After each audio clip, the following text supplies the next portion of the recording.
Mazava tsara eto fa tsy naneky an'ireo sinoa mitrambaka volamena ao ikongo ireo ny tegna ary mitsangana hatramin'ny farany manohitra an'ireo ny zavatra misy dia izao na ny vahoaka any an-toerana dia manohitra zato isan-jato an'io fitrandrahana an'io volamena ho manapatraka ao ikongo satria ny antony dia tsotra hoe mahantra be le faritra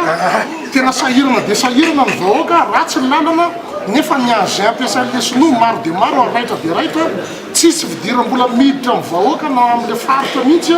le fitrandrahana atao ny production na famokarana mandeha ao amin'ny taonina nefa dia fahantrana ny ainan'le vahoaka an-tagnala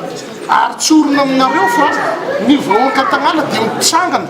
ary manery anazy hitarika ny vahoaka hirotaka sy ambroaka n'ireo sinoa reo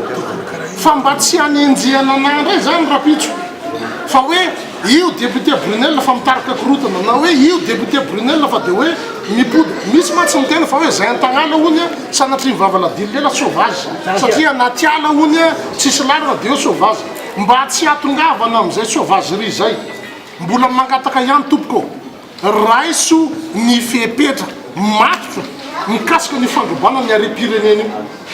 satria izy le niteneniko teo amin'ny taonina ny production ao fa tsy amin'ny grama na amin'ny kilao ary manohitra an'izany ny tenako ary mbola hanohitra hatramin'ny farany fa manao antsoavo hatrany ary miala nenina amin'ny fitondram-panjakana mba tsy ho tenenina fa hoe manao barofo zahay raha hiverina amin'ny lefina sy langilangy